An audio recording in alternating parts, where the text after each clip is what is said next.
चरखी दादरी के गांव मांडी पिरानू निवासी 3 युवकों को सिंगापुर में नौकरी दिलाने का झांसा देकर राजस्थान की झुंझुनू तहसील के गांव कांजी निवासी दंपत्ति ने 32 लाख रुपए ठग लिए। वर्क वीजा बनवाकर तीनों युवक सिंगापुर तो पहुंच गए और वहां उनकी मुलाकात आपराधिक गिरोह से करवाई गई। युवकों को नौकरी की बजाय गिरोह से जुड़ने का ऑफर मिला और इनकार करने पर प्रताड़ना मिली। बाद में जैसे तैसे तीनों युवक वापस पहुंचे और एसपी कार्यालय पहुंचकर शिकायत दर्ज करवाई।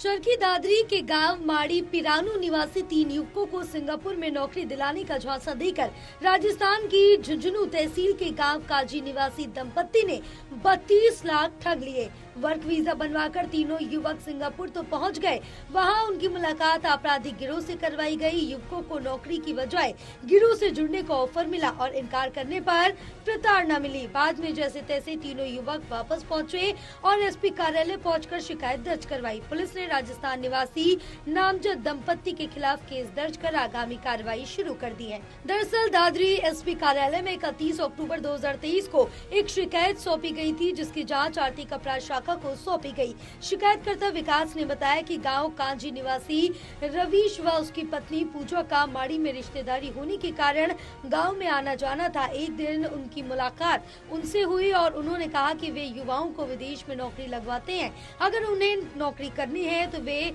उन्हें विदेश में दिलवा देंगे। विकास ने उनसे नौकरी की प्रक्रिया पूछी तो उन्होंने कहा कि वे केवल नौकरी लगवाने के 12 लाख रुपए लेते हैं, लेकिन उसे वे वर्क वीजा भी बनवा कर देंगे। विकास के साथ ही 2 अन्य युवक प्रवीण व सोनू ने भी नौकरी की हामी भर दी।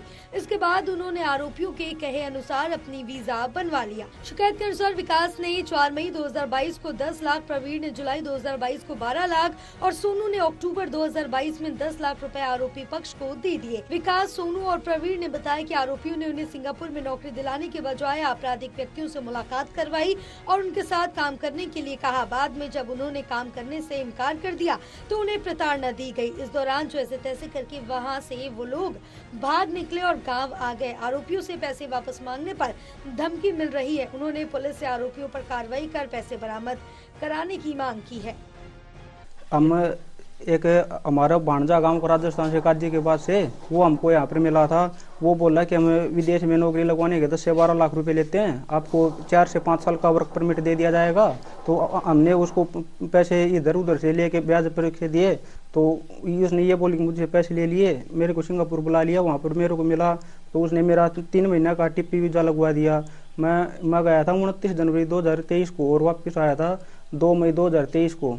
ठीक है, वहाँ पर बोला कि तेरी $3000 सैलरी होगी सिंगापुर में और एक अच्छे होटल में जॉब करेगा तू ड्राइवर की, और कुछ बोला। राजस्थान से जो काजी से रवीश है, वो हमारे गांव का भांजा है, वो हमें मिला यहाँ पे। उसने बताया कि भाई हम ऐसे सिंगापुर में नौकरी वगैरह लगवाते हैं, एक बंदे के 10 से 12 लाख रुपए हैं, हम 3 जने हैं, तो तीनों के 31 से 32 लाख रुपए उसने ले रखे हैं।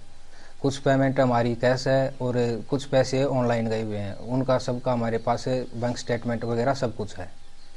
और उन्होंने वर्क वीज़ा का बोल के एक का टीपी वीज़ा लगवा दिया 3 महीने का और हम दोनों का स्टडी वीज़ा लगवा दिया। मामले को लेकर पीड़ित सोनू ने बताया कि तीनों युवक एक ही गांव के हैं और युवक प्रवीण उसके सगे ताऊ का लड़का है। बताया कि तीनों को अलग अलग भेजा गया था और तीनों अलग अलग ही वापस आए हैं। सोनू ने बताया कि वह और उसका चचेरा भाई 12वीं पास है और बेरोजगार होने के कारण उक्त व्यक्ति के झांसे में आ गए और लाखों रुपए दे दिए। बाड़ला थाने पुलिस ने राजस्थान निवासी रवीश और उसकी पत्नी पूजा के खिलाफ धोखाधड़ी सहित दूसरी संबंधित धाराओं के तहत केस दर्ज कर लिया है। विकास उर्फ चरण सिंह और 3 अन्य साथियों ने एक इनको रवीश और पूजा उसकी पत्नी को इन्होंने 17,80,000 रुपए देने पाए गए हैं। शिकायत आरोपियों द्वारा वैसे तो इन्हें 32 लाख दे थे, लेकिन इन्हें कुछ पैसे वापस दे दिए और इसमें जो ऑन रिकॉर्ड पैसा गया है 17,80,895 रुपये गया हुआ है और जिसका हमने कबूतरबाजी में इसका पर्चा दर्ज कर लिया है और अब आगे इसकी तफ्तीश करेंगे। तफ्तीश में इनको जल्द अरेस्ट करके इसके पैसे की रिकवरी करवाएंगे जिसके पैसे गए हुए हैं। बहरहाल पुलिस ने राजस्थान निवासी नामजद दंपत्ति के खिलाफ केस दर्ज कर आगामी कार्रवाई शुरू कर दी है। टोटल टीवी के लिए प्रदीप साहू की रिपोर्ट।